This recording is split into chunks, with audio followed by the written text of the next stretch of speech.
Jordan, can you check? I can tell this is gonna be a rowdy bunch. Look at us. Well, so the truth of taxation. There's no covert pictures. Jordan, can you check? I can tell this is gonna be a rowdy bunch. The paparazzi. I was unsurprised too. We're live on YouTube. We're good Okay. to go. Okay, welcome to the May 15th North Logan City Council meeting. We will excuse Buzzy tonight. He is traveling on business. We will begin with a opening ceremony. I will lead you all in the pledge, after which Emily will say the prayer. If you'd please rise and repeat after me. Or say it with me. I pledge allegiance to the flag of the United States of America and to the republic for which it stands, one nation, under God, indivisible, with liberty and justice for all. Our dear Heavenly Father, we thank thee for the moisture that our community has received. We thank thee for the weather that we are experiencing. And we ask thee to bless us as we go through this meeting, that we will have open minds and an ability to understand the issues as they are presented and come up with the best solutions for our community. We say these things in the name of Jesus Christ, amen. Amen. Okay, with that, I would entertain a motion to adopt tonight's agenda. So moved. Motion by Emily, Second. second by Joni. All in favor? Aye. Any opposed? Okay, we have several meeting minutes to approve tonight. They're all from May 1st. We have closed session minutes, the city council minutes, the LBA minutes, and the RDA minutes. Are there any changes that we need to make to those? If not, I would entertain a motion on those as a group. So moved. Motion by Kenny, Second. second by Emily. All in favor? Aye. Any opposed? Okay, Alan, will you take us through follow-up and review of action items? Yes, thanks, Mayor. Jumping through these items, we'll go over the new city offices later on in this meeting, but just really quick update, probably next week, we'll start moving several things into the city offices. And then we'll have probably an official move in the next Friday and into that next Tuesday following Memorial Day. So just kind of rough dates on your calendar. The community center will probably bring the contract before the city council in the coming weeks to go over that, to discuss the final pricing on that. And then do some fundraising. And then the grand opening or the ribbon cutting is on that June 3rd. We'll go over that a little bit later in the meeting, but just so everyone knows, June 3rd at 1 p.m. Jumping down through water, it lists Google Fiber under water. That may sound ironic, but our water department is one that goes out and does the blue staking for all of the different things coming to the city, which blue staking is already hard enough as is. Adding on doing massive sections of our city each day is going to be a task and then some. That's kind of an understatement. Google Fiber does pay for all that, but it's going to be a very tough task for our water department to add that onto their existing duties. The other major thing that they're doing right now is they're taking well 5, which is the newest well that we've drilled, and tying it into the system. So that'll take place probably later this summer. That tie-in. Sewer, looking through here, the main thing with sewer is we're still working on our trunk line. But right now, as far as operations of maintenance, they're going out. You'll see the jet truck out. They have a new jet truck. So they're going out and they're cleaning, maintaining the system. And we've seen them out several days this week doing that. And this month. Streets, they're helping with several different things, but they're starting to prep for surface treatments. So they'll get their cracks to their back soon. They'll start doing that, and then they'll be surfacing a lot of the paths throughout the community. You'll see that. So the removed asphalt paths off of the roads and also within our parks. And they are helping with some of the things at this new city offices. Thankfully, they're coming to the table on that to provide several things. Stormwater, there's several things with Meadowview associated with that they're trying to go through and correct. It's just 30 or 40 years of how do we tie in stormwater through Meadowview Park, just tying those together. Engineering, the roundabout at 2500 North 8th East, we've met with several of the property owners. We'll continue to meet with the property owners that are affected by that. And obviously, we have weekly meetings with UDOT as they are the administrators of the funds from the federal government to install that roundabout. So we're going through that process right now. I will discuss 12th East a little bit later on in this meeting. And 200 East, we've also had meetings with Logan in the past week to finalize some designs and discuss some of the property acquisition associated with that COG project. Parks, hats off to them. They're saving us hundreds of thousands of dollars by doing the landscaping at the city offices. They're probably about 2/3 of the way through that process. And they're doing a fantastic job, working extremely hard and working late and on weekends to get that in. And then they'll try and get the splash pads. They both have missing equipment or broken equipment. So they'll try and get those up and running. It's so funny that we bring up splash pads in this meeting. That's probably one of the biggest calls we get at the front desk is when are your splash pads going to be up and running? And so they'll get those up and running in probably sometime in early June. We normally don't open them until Memorial Day weekend, but probably the week after that, we'll look and see if we can get at least one of those up and running at that time. So Alan, are the broken pipes something that's preventable next time around? Did we just not blow them out? One is a broken pipe. Yes, it is preventable going forward. They've had to modify them significantly after the way they were installed. They weren't installed correctly, and we kind of nursed them along for a few years, but now they've replaced several items in them. And then the Meadowview one was more associated with, we had to rip out everything that fed into the Meadowview splash pad, including all the electrical, and then we have to replace the clock on that and all of the electrical associated with that, and even the start button or the mechanism for it. So those are the things they're waiting on right now, just to get them up and running. Sorry, with all the revamp of that area with the pickleball court and all of the new pavilion going in, which is going in this week. So you'll see a lot of the pavilion going up at Meadowview Park as well. Sorry, did I answer that question? Yeah. Okay, trails. Bonneville Shoreline Trail, hats up to the departments that put this together, Public Works and Parks. They put together a U-Org grant, which they received, which will help fully install the portion that goes from Green Canyon all the way to the north end of Wildercrest. Right now, it's kind of just a trail that is quasi-installed in some areas, but it will be the formal Bonneville Shoreline Trail through that area. Jumping down through recreation, they have several programs coming up. Luckily, soccer's wrapping up right now or is wrapped up. And they start baseball and softball and several events this summer that we'll go over. Just jumping down through cemetery. They're prepping soon for Memorial Day. So we'll have our Memorial Day program up at the cemetery on the 27th, I believe, at 11 a.m. So they'll be helping prep that. And we'll do some other capital projects once that's done. And once they can breathe, basically after installing the landscaping in the city office. Community development, we'll go over a few things this evening. Geologic hazard zone is one of the main items we'll discuss.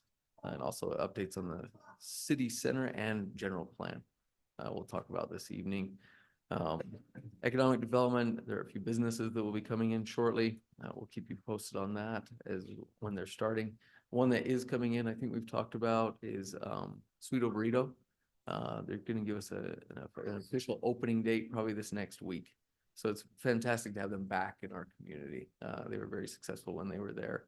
This is the original owner, and they should do well at that point. Same spot? Same spot. So yes, in the former Quiznos building there in front of Cal Ranch. What you remember there dates you, like in I was the actually city. just about to say that. You were gonna say Kmart, Richie. I remember that. Yeah. But yeah, Sweeto, that was actually their first brick and mortar business. They had it in a taco or in a truck before then, really cool truck. And we encouraged them to come into the Quiznos building. They did, and they did very well. And that's when they expanded to all the other cities at that point. And jumping down through here, treasurer hiring a new receptionist. We'll have just some turnover there. One of the receptionists is moving this summer sometime. So we'll move forward hiring a new receptionist.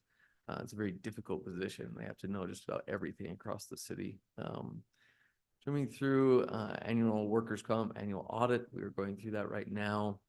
Budgetary items, recorders put together. Library, we'll talk about a few things. They had their Star Wars party this past week, which I understand was very successful. Kind of a partnership with the Space Dynamics Lab too, with the stargazing at the end of that party. Really cool event. Police, we'll talk about a few things this evening, and Chief has some updates for us at the end of the meeting. And Fire Department kind of the same. They'll have updates for us at the end of the meeting. But those are kind of the main items, other than the, sorry, what is that called? I always want to call it be a firefighter for a day, but the ops. Oh, this Saturday? Fire Ops 101. Fire Ops 101. Who's going to And that? that is this Saturday, or next Saturday? This Saturday. Just an update, but we'll have more updates from Chief at the end. Okay, sounds good. Any questions for Alan from the council? Okay, let's move on to recognition of Judy Port as spoiler librarian of the year in Utah. This is something that Trent Bateman wrote. He says Judy Port has recently been honored as the librarian of the year in Utah, a significant achievement given the state's many talented librarians. The award was given at the most recent Utah Library Association conference in Salt Lake City. Judy's recognition stems from her unwavering dedication, positive demeanor, and readiness to assist wherever needed. She's an invaluable asset, not only to the North Logan Library, but to the entire city, contributing to what makes North Logan such a wonderful place to live. I see that you have a fan club here tonight, and consider all of us a part of that. Knowing I've been working with Judy basically as long as I've lived in this city, and I've just seen her be willing to take over when we are in between library directors, which has happened way too much. She's done with that, Trent. So that's off the table. But she does it in a way that is encouraging to everyone. And she's just kind of this constant positive force at the library. And this is a long time coming. I'm surprised you haven't gotten this award before now. So we appreciate you so much, Judy, and let's everyone give her a hand of applause.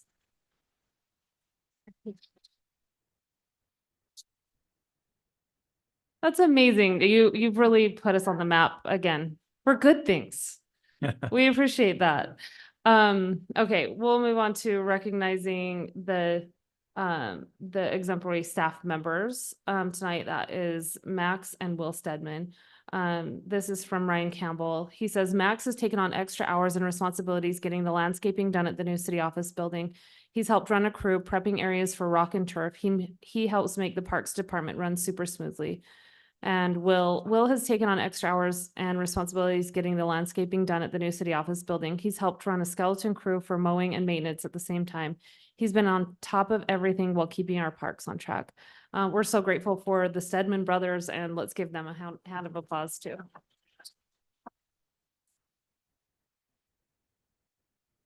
Okay, and now we get to do another fun thing, read a proclamation recognizing the North Park Police Department. It says, whereas the health and safety of all North Logan City residents are important to the happiness, prosperity, and well-being of our families and our community. And whereas North Logan City is part of the North Park Police Agency and is served by 15 officers in the agency, along with 13 key individuals within the department. And whereas these officers stand as leaders enforcing our laws and educating our community about the importance of public safety. And whereas we appreciate the extraordinary efforts and sacrifices made by officers and their family members on a daily basis in order to protect us in our schools, workplaces, roadways, homes, and while recreating. And whereas NPPA officers strive to do their best to recognize, safeguard, and protect the rights of all citizens. Now, therefore, I, Lindsay Peterson, Mayor of North Logan City, Utah, do hereby proclaim the 15th of May, 2024 as Law Enforcement Appreciation Day in the city of North Logan, and encourage our citizens to do something special for our communities, peacekeepers, and to take the time to show appreciation for the risks and sacrifices our officers undertake while protecting our community. I'll just add to this. Let's extend that. Our day's almost over, so I would extend that challenge to do something nice for the police to at least the remainder of this week. We're so appreciative to the North Park Police Department. I get texts on the daily with dismay about police officer sightings in our city, and I'm so pleased by that. I think it's to the consternation of a lot of citizens, but realistically, we know that it makes us safer, and we know that you're out there, and that is not how it's always been. And so kudos to Chief and to the department that you've created. We just really appreciate all your efforts. So let's give them a round of applause.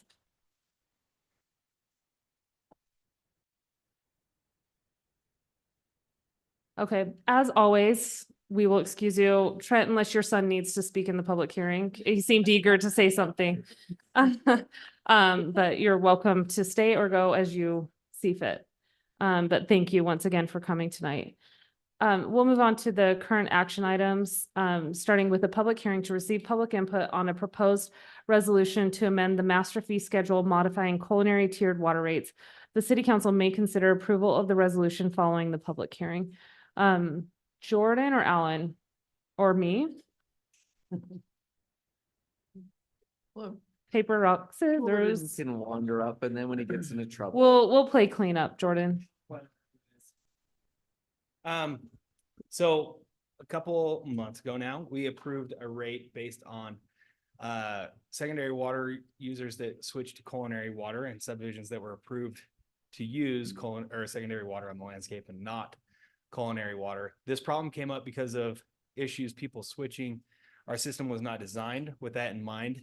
And so we have seen issues across the system, areas where people switch, even though it could be a half a mile away from an affected area, it is affecting areas, fire flow, water flow, and pressure zones across the city. So this is a cleaned up and more legal version of the requirements and who it would apply to. Okay. I'll just kind of add, Yes. we need to, so we've already passed the resolution with regard to the actual rates. We've kind of discussed that ad nauseum, but we do just have to have, for legal purposes, we have to have an indication of what that's based on. Like we have to be explicit about the basis for that. So, Yes. anything else, Alan? Okay, No. then let's open it up for public hearing. I'll read the rules for that. Before you begin, please state your name for the record. Please speak into the microphone so your comments may be recorded. Please limit your statement to 2 minutes. If you're speaking on behalf of others, you may ask the chairperson for more time. Please phrase your opinions in the form of statements, not questions.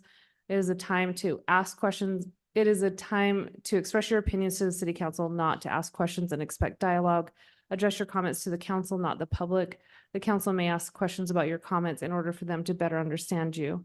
In the future, note that if you have questions or need to discuss an issue, you may meet with city council members or appropriate city staff members before the public hearing where dialogue can take place. You may provide a written statement as your input for a hearing. You may read your entire statement or summarize it.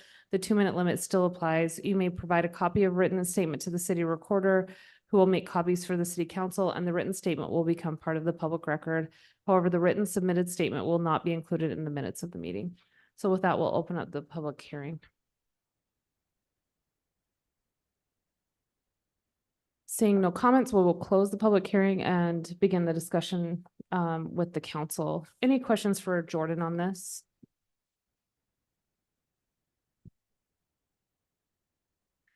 I This feel like is- we've discussed this quite a bit. before Yeah. this moment in these meetings, so I don't really have anything to add.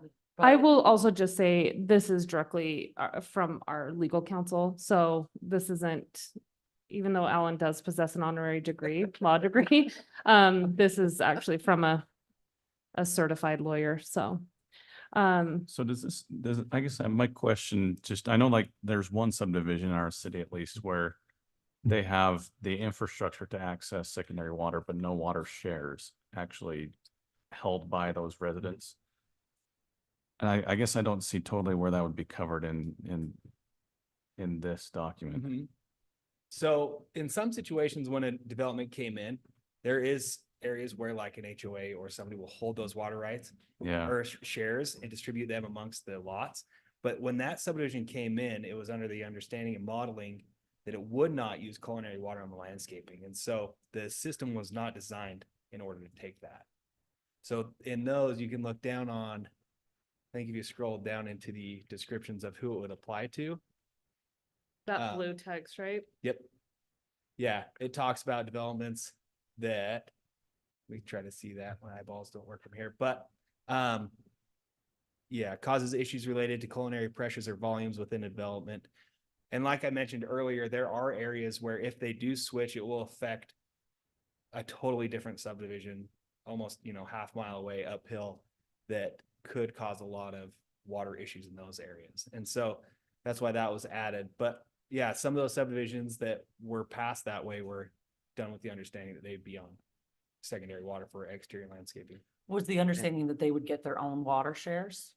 I don't know at that time, because if there was a system set up, let's say like Westview, for example, down on 400 East, they have an HOA that manages their pump and they manage all of the irrigation system through it. The HOA holds those water shares. So the individual homeowner does not, but they all pay into the HOA so that they have access to that water. Okay. And so, In Yeah. the future, to correct that issue, I wasn't aware that we could do this, but we reached out to legal counsel. And you'll see something in the next month or two. And it goes along the lines of what was discussed the last time we brought these items up, where there are issues where they may not have shares, but they're still under the umbrella of needing to use secondary on their lots because it is available to them. But the actual governance, I wasn't aware that we could be involved in the establishment if a new development comes in regarding the governance of how those, one, the system is installed, that we have to bond for the system essentially. We talked about that. That's a key aspect. I wasn't aware that we could go through each of those. And we can actually set up specifications to where the citizens that move into those subdivisions are actually protected, meaning they would have shares allocated to them. They would have an HOA that's set up. They would have to manage that secondary system. Pumps would be required in certain areas where they do need pressure. For example, certain subdivisions that are coming in shortly, around 3100 North, just south of there, some of the residents in there will have to have pumps. So all these things will have to go over in that ordinance, and it will affect 2 or 3 items related to Title 12, which is the subdivision ordinance or land use ordinance. That will help with future. This is basically just trying to correct some of the issues of current and future going forward. In the future too, the way I understand it, shares are required to stay with the land now. Like if I sell the lot that my home is on, but I want to retain the half a share that I have of secondary water, I can't do that, right? I have to Well, sell. if you're developing. So if you're just selling it flat out, you can do that. That is a law in Wyoming where the shares have to run with the land. They can't be split. In Utah, that's not a law, but for subdivision purposes or development purposes, yes, that's 100% correct. They Okay. have to stay there. And we could put a note on the plat. Yes, We could put notes on the plat that those run with the land. yes, and all of those items are currently in the existing subdivision ordinance where it has to be stated on the plat, it's stated in the subdivision agreement, all of those items are clarified. But we didn't know that we could do the governance structure. We can specify how that has to take place and that the shares have to be given to the landowners. So walk us through a situation with this subdivision we're talking about that there's a third party that owns the water rights. That third party can or cannot give access to those rights to the homeowners at whatever toll that third party wants to charge. What are those homeowners going to have to do under this ordinance? so, well, as the ordinance reads, they would be subject to these rates if their subdivision was approved of that way. And how do we, it's modeled and approved with secondary water or exterior water needs. You said it was drafted by an attorney. It still sucks in my mind, but how do you determine if it was, and how do the homeowners and the future homeowners know whether it was modeled or approved? Well, it even Well, says in here that there's- if it has a specific stub type. Or it's an Or or. there's a lot of There's an or. ors and ors mean, and but- ors, and so that's why it's model or approved, or there's a stub to it, but it could be empty. Or it may affect some other piece of, I think that's intentional to make it expansive because I think that in situations, there may be an inability to prove that they were modeled or approved for secondary water, but the existence of either of those later ors indicate to the city that that was the intention. I think it's the existence of the stubs. You guys can speak better to this, but the existence of a 3/4 inch or 3/4 inch, Service. sorry, service line meters or service lines, those were never put in just for fun, right? Like if you have those service lines or meters, it means that their secondary water was contemplated. Yeah, for the most part. And another big one on that, talking about that, is that secondary water is stubbed to the home. So that's one of the ors as well, that there is a stub where secondary water is accessible. And was that was my meant comment, is for the use. stub may be there, but the water may not be there because.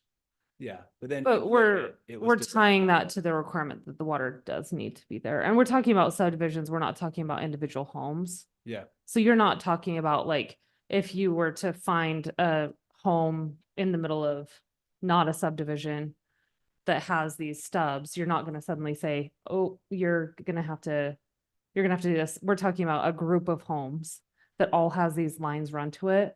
I think what we're contemplating is that you can reasonably assume that the existence of those indicates that it was approved, knowing that, or contemplating water was there. secondary water access.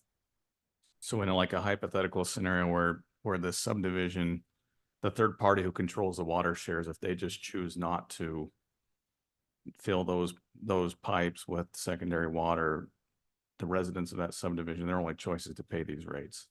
No, they would just have to go to the developer in that particular instance and say you're not providing secondary water for the development agreement. Or you need to provide that secondary water. The city has to have teeth in this, or we risk. So we either risk not having enough culinary water for the rest of the city as planned, or we risk that even people within that neighborhood are removing the pressure necessary to have adequate water. So this is something that we've been thinking about and getting legal advice on for a really long time. And this is what we've come up with. And I think from a legal standpoint, it's as best that we can do in covering the various scenarios that we're dealing with. But I think it needs to just be clear that this is for subdivisions and that the city can't get stuck holding the bag.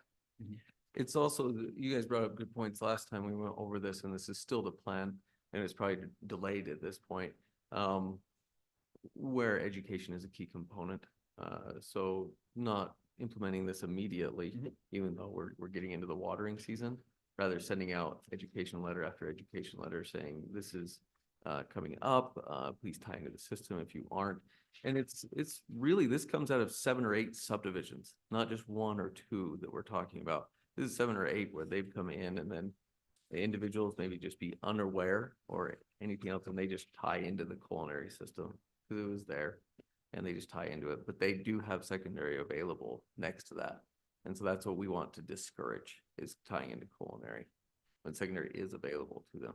So is that only, I was thinking when we were going through this, the same thing, why would anyone do that? Because it's more expensive and a more precious resource, but it's just done out of ignorance pretty much? Complete ignorance, yes. Okay. And just being naive, and that, I would say that's probably 80% of them. Yeah. I'm just guesstimating, but 80% is just complete ignorance, just coming in and saying, well, I need to tie into an irrigation system, or the landscaper comes in, ties it in and says, here you go.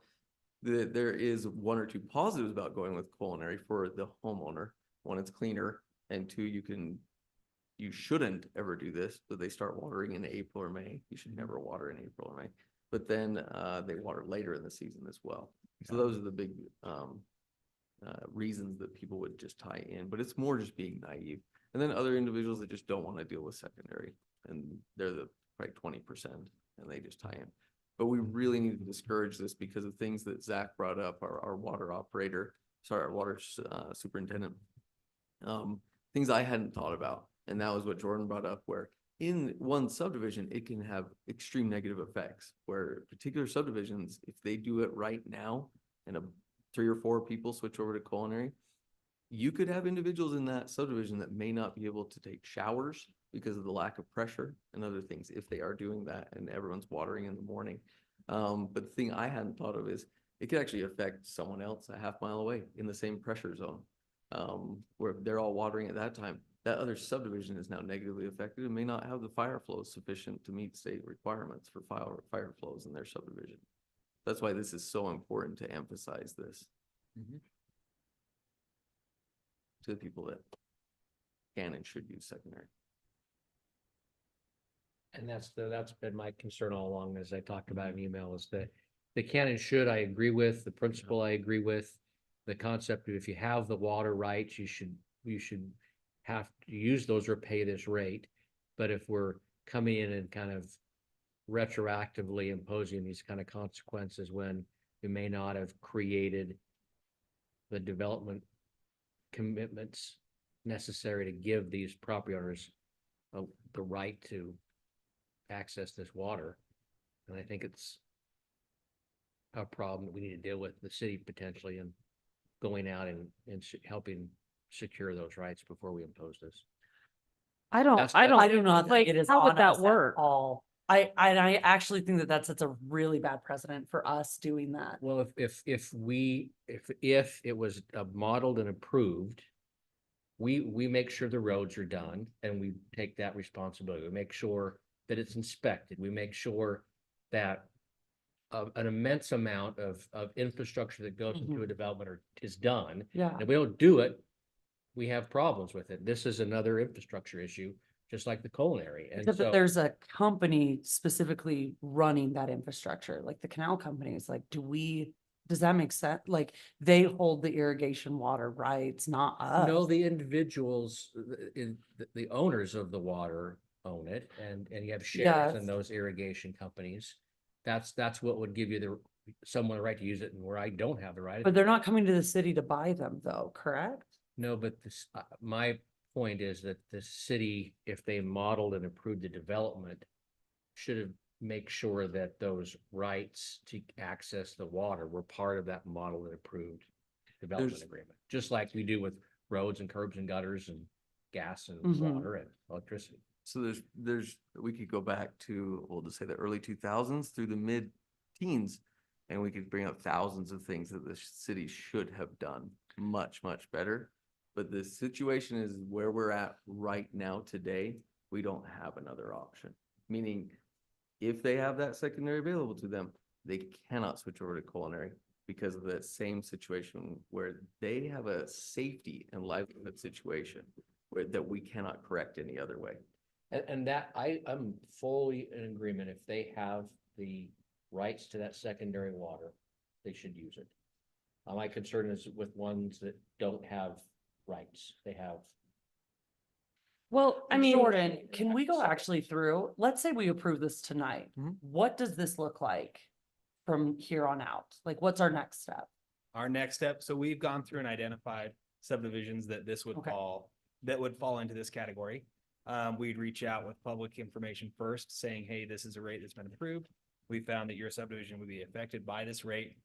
We'd work with individual property owners and just send them monthly reminders so that they can look at their bill, send them a breakdown of these new tiers. We'd probably do that for the first couple of months, maybe 2 to 3 months, depending on what you guys think. And then towards that, maybe towards the end of the summer, we start to implement these tiers after we've notified them, talked with them, met with them. And gone through Okay, about everything so we can. You're saying by the end of the season, would you say like August-ish? Yeah. 'Cause Okay, You'd want to give them a month. we're giving before them Season 2 months. June, notice. July, August, we're starting implementing. That is time. It's not like we're implementing this tomorrow and saying like, good luck.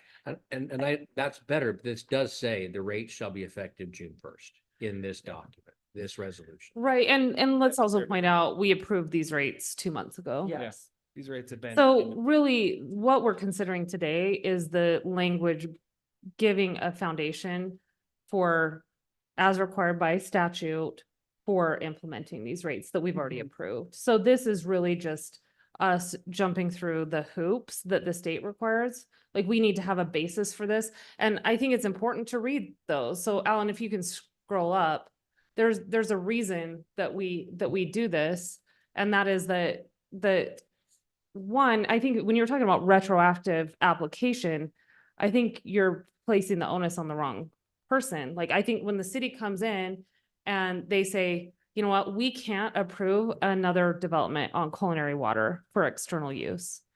we haven't done that since I have been involved with the city. So planning commission and now city council, we have not approved a subdivision that's reliant on culinary water for external watering. And that has been very deliberate. And so the loophole that we're closing is people who got that approval for using secondary water in their subdivision. And then them saying, well, we met that requirement on day one. Now we don't feel like it. It can't, the city cannot be holding the bag at that point. Like, I guess I don't understand why you would place that onus on the city in that way? I think that don't feel like it. I would agree with you 100%. That if an owner can't say, I don't feel like using secondary, they should then pay the extra tier. I have no problem in saying that. And I would agree with that completely. My concern is that the requirements of what triggers it, I think, leave open this issue where a property owner does not own the water or the shares to access. Right, and I'll so tell you this then right the now, though. developer's on the hook. Well, but I'll tell you right now, if I got a letter, which sadly I won't, I wish I did have secondary water, but if I got a letter, Yeah. you wanna know the first thing I would do is I'd be like, how do I get on secondary water then? But they That don't would have be my access. first thing. Here's the thing, we went through the numbers and they showed what my bill would be based on what I'm spending, it would be a non-starter for me to spend that much on water.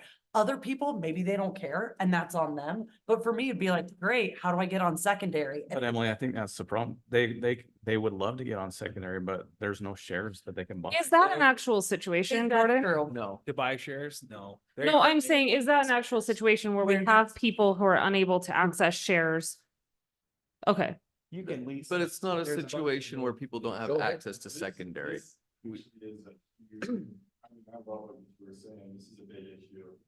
And I'm caught in that issue right now, and I actually control water for 2 subdivisions. And like the teeth in here, it won't impact me, if I decide to not provide water for 2 subdivisions that I currently control, I don't see how this hurts me. I get that you all could like call me and say you need to provide water, but I don't see in this document how you legally can require me to provide water to somebody. that doesn't- well, I think But where we- the pressure comes is from the people who live there, who are saying, you are putting me in a position where I have to pay extreme rates to jump onto culinary water. And so it's going to be the residents of your subdivisions who are saying, you better give us the water that you promised us. Completely agree, but I personally live in a subdivision that this will impact. And there's 26 of us, and there's a developer that doesn't live in this community that is so decked out. And there's a disconnect between the developer of this subdivision doesn't actually control the water rights. He had a third party set it up, and they control us and they own us. Okay, so follow that through and tell me what you would do as, put a city hat on, and I need you to put your city hats on as well. And you tell me what you would do if you are jeopardizing the entire culinary water system By because not the using developer secondary has water. you by the throat. What do You do? tell me what you would do if you're advocating on behalf of the city.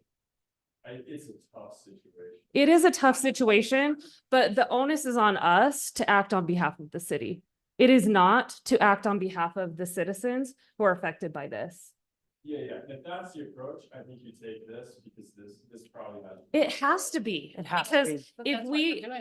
if we leave the city exposed in this way, it not only affects Canyon Gates for specifically, but it affects Canyon Ridge, it affects Mahogany Ridge.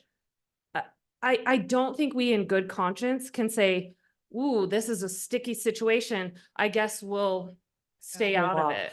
And I don't think we have that luxury. So I'm not a lawyer, so help me understand, instead of our list of ors here, why can't we just say access to water shares? no, because again, that then is putting the onus once again. We should not somehow be putting the onus of them to be able to say, oh, I don't have access. I want the onus to be on the subdivision. Like I said, I'm getting this letter, I'm figuring it out. And the thing is like, this is not an unsolvable problem. For some subdivisions, I think it is actually. Like, And I disagree. And I don't think know if I that, agree with that. I think that when you get into this position, the city cannot, Like, the answer cannot be, okay, if you guys want to switch to culinary water, have Go at ahead. it. Yeah, I Or don't, you I could don't, a- you that's could not, advise- that's not said the that, answer right? I'm I'm suggesting. not And Mark's, suggesting that either. So tell me what it is. What is So- it that you guys are suggesting as a solution to this? I think somehow we've got to get the shares into the hands of the property owners.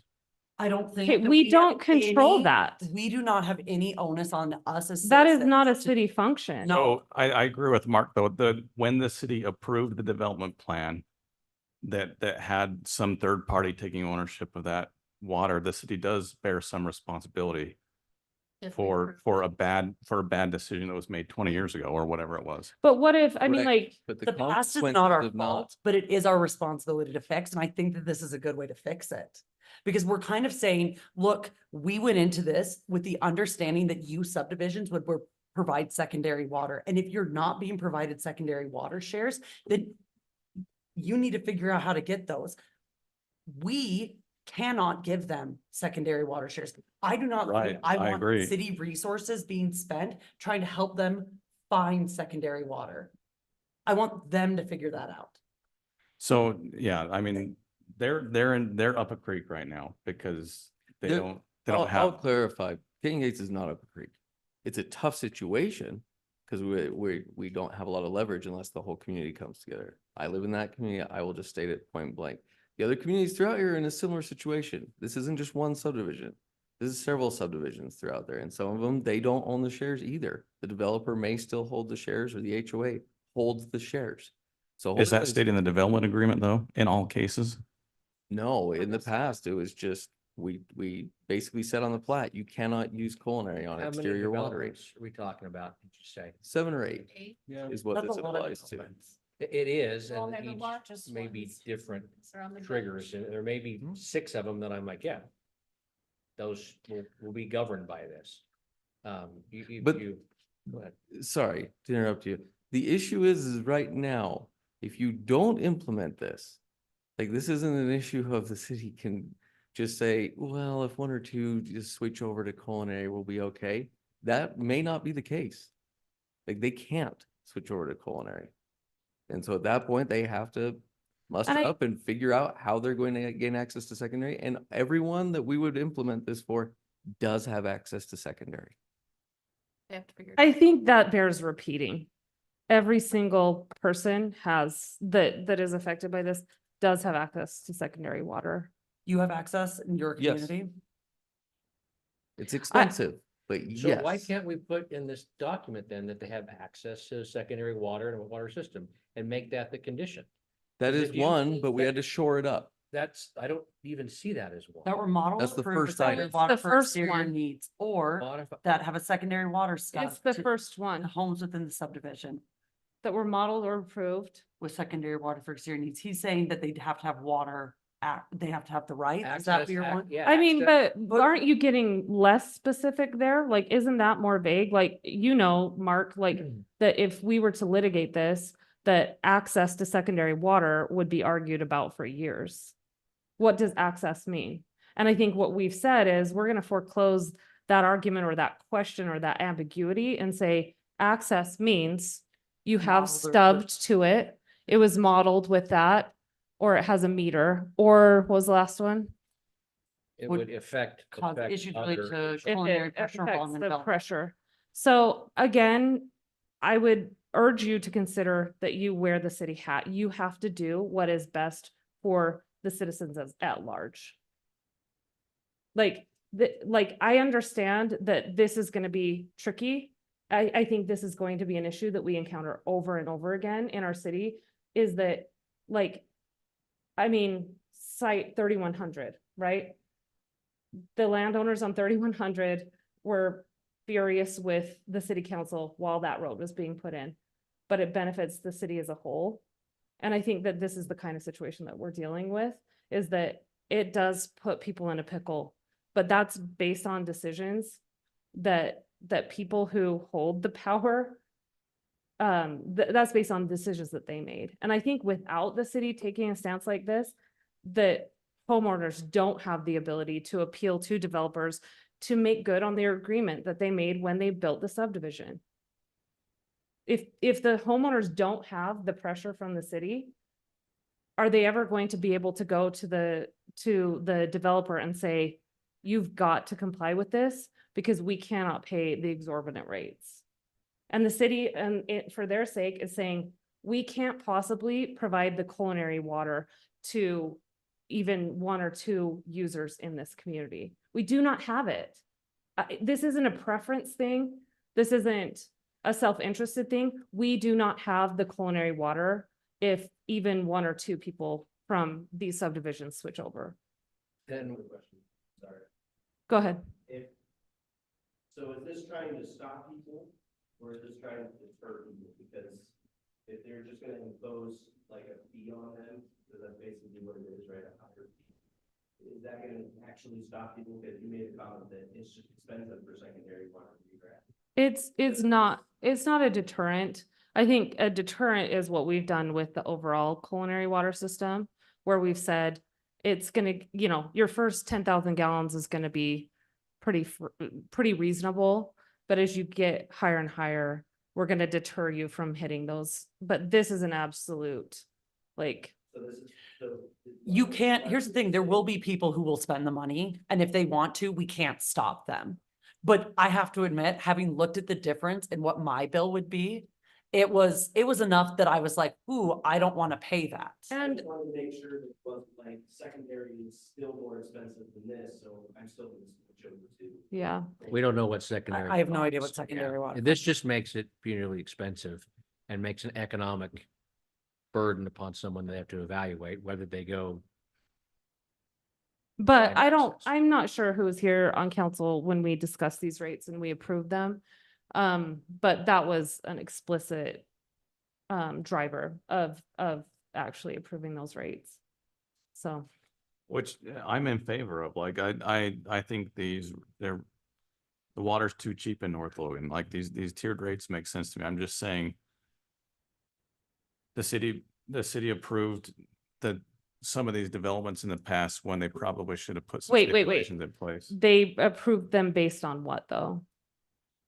I haven't looked at the development agreement. Based so it on- Seems like, The provision of secondary water. Every single one was modeled.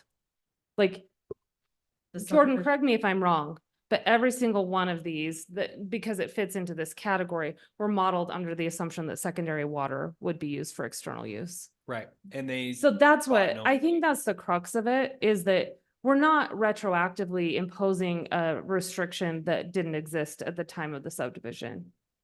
And I think it would be a huge mistake to now say, choose your own adventure. But is that documented in the development plan in all cases? I think that that's why we have some of the other things, like, just to make sure. like they're it's, covering it's themselves. saying, look, if you stubbed every home with the secondary water meter and service line. lines, Had a You system. meant, that's Secondary evidence yeah. that, because why else would it have been approved? Because I'll tell you Yeah. this, my house is not stuck with those I things. can see that argument. I'm just, if I put myself in their shoes, there's no way I can hold the developer's feet to the fire because it's not in the development plan. Tell you right now, I can be real loud and annoying about something like this, though. Where, think I'll they're tell you gonna right care? now, I'm Like- gonna tell you, if I had secondary water and wasn't using it, I'm telling you right now, it's not worth my time or energy, because I'm not feeling any push to push the developer. But when I'm seeing like, oh man, the rates that are coming down, oh, I don't like that.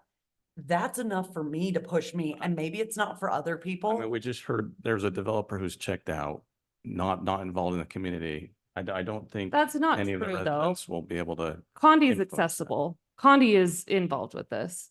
So that specific situation that you cited, that's not true. He's involved and he's speaking directly with the canal company in this instance. I don't think that he will have any teeth if we're saying, let us know.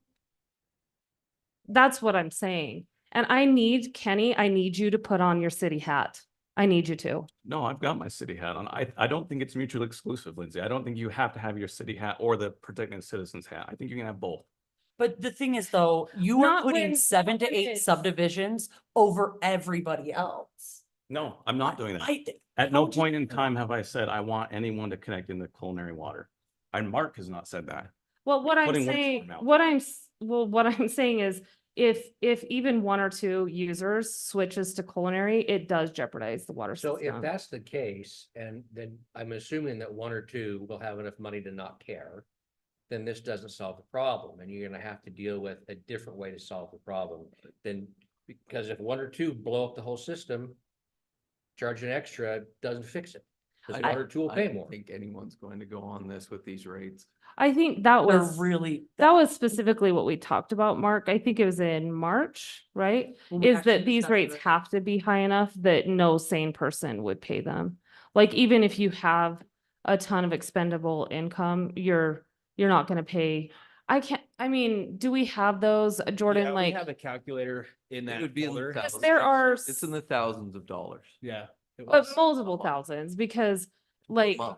yeah, because because I- there are some users that are using 100,000 to 200,000 gallons a month. Mhm. Normal is what, 30 to 50? So 60 in to your 80. interior of your Big, home, it's yeah. 6,000. Yeah. 6,000 gallons, About 15 to 5,000. do a quarter acre. Yeah, and then on the exterior, 15, 20, 25, 30 is about average for a third or a quarter acre lot. So I guess I'm saying, like, if you have some really heavy users, and there are some in that subdivision, and I think it's a completely different mindset when you have access to secondary water. I don't think any reasonable person is going to use 100,000 gallons and just continue to be on culinary, and that's what the rates were designed for. So. I guess my concern here is that we've already approved the rates, we've discussed it. This is what our attorney has told us that we need to do to have protection under the statute. I'm concerned that if we don't give these explanations based on that recommendation from our attorney, that we're going to be exposed as a city. That's the bottom line for me. And as far as that language, like I say, I'm not a lawyer, but that last statement, if it would cause issues related to culinary pressure or volume, that seems very ambiguous. And, you know, the reality is every single house has some impact on pressure and volume on the culinary system. So And how do you actually? Speak to that, define Jordan. I think that's a fair point. So we just went through our water master plan that you guys have access to. You saw the Yeah. maps. Yep. With those maps, we take the last 4 years of use and peak use, low use, summer use, all of those use curves. And you can see those areas where they're affected. And so if they start to switch, let's say Westview down here starts to switch over, it will have an impact to those areas that are in orange, turning them red. And so we would shut down a whole subdivision because one subdivision all the way down here on 400 East decided to shut down. And so we watch all those curves. And so like the mayor mentioned, in the last 10 years, 8 years, we haven't approved a subdivision with culinary water on the exterior. So that curve's pretty constant. Like, we know where that's going. And so if we see someone turn on or systems change, we can see that impact immediately. We'll see it within days. I think you could define issue, though, it's not defined in here, but an issue is if we're non-compliant. Non-compliance would be going below a 40 PSI, which Cane Gates would happen. That would happen in that subdivision. So maybe, So to make it Kenny, would that make you more comfortable if maybe we had that? Because you're right, like if, you know, I can affect the water pressure in my home by using the shower in the basement while I'm using the shower Right. upstairs. So could we perhaps be a little Issues more, of non-compliance. yeah, So I mean, I basically feel just better said about that issues of 'cause non-compliance. Right now, every single home in North Logan really falls under this, since every home could cause issues related to culinary pressure or volume. Pressure, volume. Okay, so where would we put the word non-compliance? Like, In that last sentence, that last if or. they were to utilize culinary water for exterior watering. in sorry. lieu of secondary, I think you'd have to say. Yeah, Okay. instead of you're right. issues, just use non-compliance. Although non-compliance with what I Would guess. you say pressure non-compliance? Like, what's kind of the technical term there? We would It'd be volume or pressure. volume, yeah. it'd be- So can you maybe just add that volume or pressure non-compliance? And then I think you have to add to the end, if they were to use culinary water, Compliance or- with what? Is this like a state statute? State statutes. Okay. State plumbing code. There's IBC and then there's also fire flow code that dictates both of those. Oh, so you kind of, I don't know if you're gonna fix that, but it already was there related, so you could say, yeah. Cause So let me ask you. this. non-compliance, sorry, just let's get this Yeah, one okay. just nailed down, so. Non-compliance related to culinary pressure or volume in a development or culinary system if they were to utilize culinary water for exterior watering in lieu of secondary water. I think you have to add that to the very last, or else you're right, it could potentially apply to anyone who uses culinary water outside. Is that state or federal or state, or is there, what non-compliance standard are you talking? Fire about? code and IBC, International Fire Plumbing code, Code. IBC, Can you add that non-compliance. too? Yes, but the non-compliance, there's 50 different ways. Yeah. I mean, you have fire code, you have state code, there's 10 different codes related to Right. state code. Those I are the mean, main ones we look at, but it's, yeah. they have a lot EPA of caveats. standards. I mean, I'll never look at this. but- If something like that were to happen, how does that relate to, when we get these emergency proclamations, you water every other day, or to deal with this very type of issue that we were having? Because again, while it may be expensive, it doesn't stop the issue. Like maybe even as effectively as some of those emergency proclamations that we've had during droughts.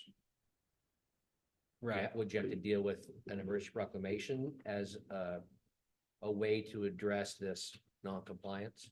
Yeah, because what it would do is, so our system is monitored 24/7. Like we see every ounce of water that goes through the system. So it's not like a set it and forget it. We look at it a month later. Like when those come out, it's because there's an issue either coming up or that has happened within bet. the last hour. So it's something that we watch very closely. So whether if it started to push us into non-compliance, then it would become strict watering windows of time to ease it, because we can't have areas that fall out. And And if that happens, we're in big trouble. So that's why we implement water restrictions like immediately. And I think to further answer that question, North Logan City is, well, the most aggressive regarding this probably across the state, north of the Jordan Valley Water Conservancy District or north of St. George. And what I mean by that is Mark brings up a key factor, the water restrictions when they go into place. The city monitors them, and then when we're seeing issues where people are using water excessively and it's causing pressure and volume issues, they go out and they give a warning, a kind warning. So they put like a door hanger on their door or even a digital notification in some instances. And then they go out and they say, hey, you shouldn't do this. There have been certain other individuals who have received those warnings for not watering on the correct days or other. The statute of limitations is run on that. Anywho, so when they receive those, they warn them. If they progress down that path of continually doing that and it's causing a health and safety issue that Mark brought up, they go and shut their water off. And they say, here you go, your water's shut off and you have to pay, what is it, $300 fine the first time to turn your water back on, and then it goes up significantly from there if they do it again. So there are huge financial penalties up to the point of completely shutting their water off, saying you are in complete non-compliance because you're causing a health and safety issue within a public system.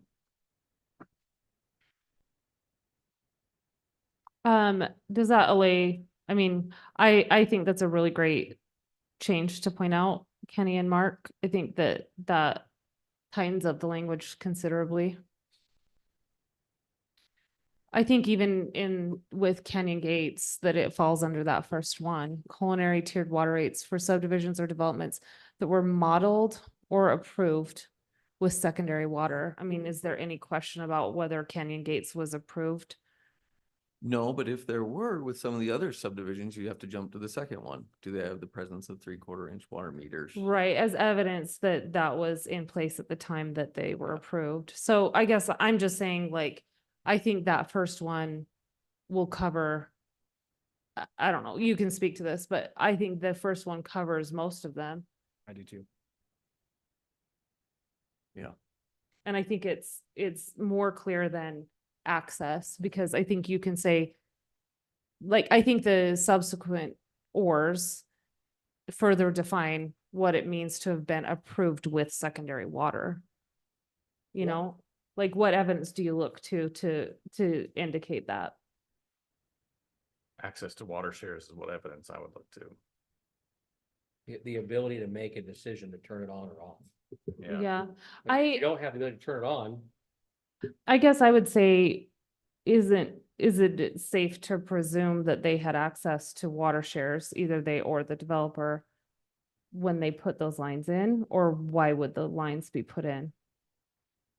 believe it or not, sometimes developers don't complete all of the job, and we've talked about some But- tonight that are that way. I can see what you're saying, but I'm saying like, what developer is going to put in secondary water lines as, like negligence? Do you know what I'm saying? Like, it'd be like if they, that's not attrition, right? Like, that's not something that developers do by Accident- default. It's not the, accidental. It's not an accidental thing. I Yes. understand that. because just- it's an additional expense. But the expense, there's a second expense, and that is acquiring and then conveying the water right that flows through those pipes. But do you think do you think that developers would put those lines in before acquiring the right? Like what developer would preemptively put in the lines without having the secondary water rights attached?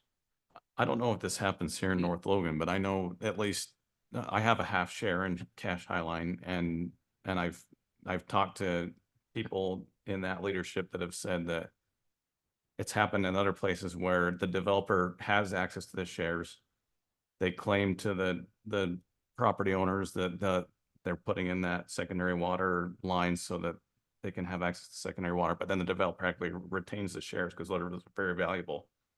And that's why now they say the shares have to follow the land, because enough developers did that and left the property owners high and dry, literally, Mhm. that they now say the shares have to follow the property.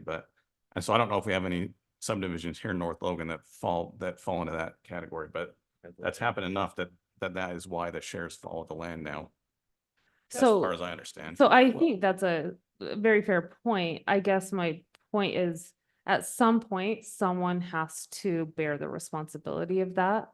And I'm saying, do we as a city willfully do that if it jeopardizes the remaining water So system? let me ask this then. This talked about in June, you talked about in August triggering. I don't know what kind of discretion there is to not follow the June, and maybe there is some solution that deals with grace periods and education and opportunities to actually resolve this.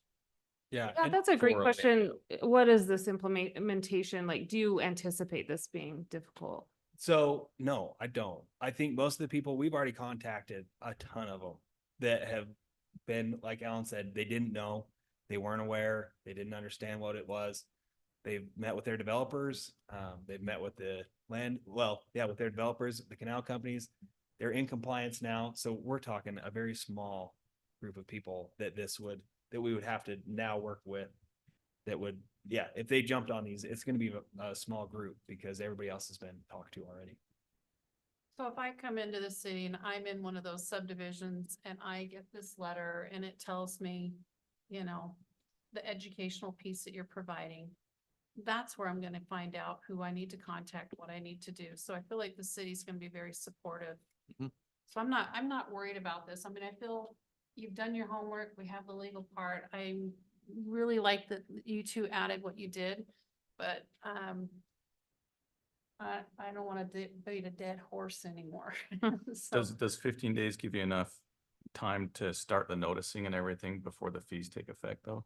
Well, and this is the thing is they're already in effect, like the mayor said, and they Yeah, would you're go in right. effect June Yeah. 1st, but at the discretion of the council, we could, just because they're in effect doesn't mean we have to start charging them June 1st. Yeah, We okay. could Yeah. Work into education, because our goal is not to punish, Not we don't fund want it, money. stop water We from want collecting people to money. not use Yeah. water. Yeah. We're not trying to make money. We're We're just, trying to it's sort of stop just, we it. gotta start somewhere. Yeah. Right? We do. Yeah, and I think that's why we're not trying to deter.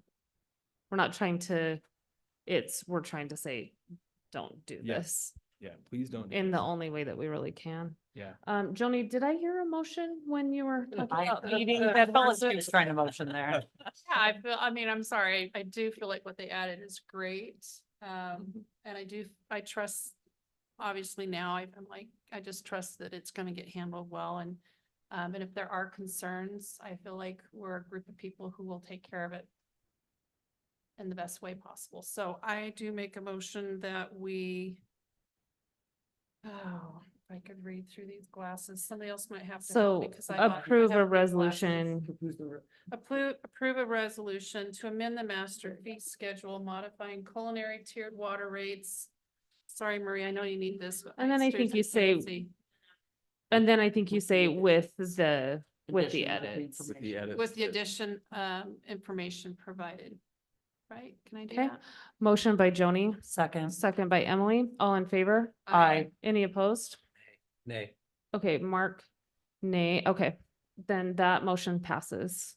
I appreciate the discussion on this. I think it's important that we consider, the implications of this. So thank you guys. Just a quick, if you asked for discussion on the motion, I would have said that if we had changed it from June to August, I'd have voted yay. Oh, Oh, I'm sorry. I'm sorry. We can Want to go back and reverse. Change that? It's up to you. I'm just saying, I was waiting for that to come out but I see why. it moved. I apologize, Mark. August 1st. I would say that if we change it to August 1st, because that's consistent with what you were saying, it gives them Yeah. a chance to, and it gets them through this season and a chance to see what the rates would be throughout the entire frame, I would have voted yes. Apologies. Okay. I was We've chastened by been talking A Joni. lot of time, I get it. Okay, so Joni, let's see, let's consider that a motion to amend the motion by Uh, Mark. Okay. Is that, Second. does that make sense? Yeah. It does. Okay, so a motion to amend the motion by Mark, a second by Emily. All in favor on the amendment? Aye. Aye. Any opposed? Okay, that passes. So, And no, just to bring up, I need to thank you guys as well, but this will come before you in the next couple of months regarding very key aspects that will protect owners going forward because of key things that you have brought up. And it's going to take all of your intuition going into this to create an ordinance that's very well structured for individuals coming in. And it'll be multifaceted. It'll affect the exact details of how it comes in and then the governance of that structure. okay, Going forward. so that you're talking about for future, like we're kind of Yes. talking about past and then for the future, we're trying to say, let's make sure that we protect people going forward Yes. from this Sorry, situation. I interrupted. Okay, so then let's, unless there's any further discussion on that original motion by Joni, I would call for a vote on that one. So all in favor? We did. Sorry, just do we did that. not- Oh, I think we did that. Do we need On to the vote? amendment. We again? voted on the amendment to the motion, and then I And think we now? need to vote on the motion itself. Perfect. So, Sorry. We We'll do voted it to again approve one the more time. amendment. Okay, but I guess. I think you're right. We voted to amend. Because we voted to amend it and now we're voting On on the the. amendment. On the addition of original amendment. motion. Because what Mark was saying is that he would change his vote if that amendment were made. And so now I'm saying, It's okay. Well,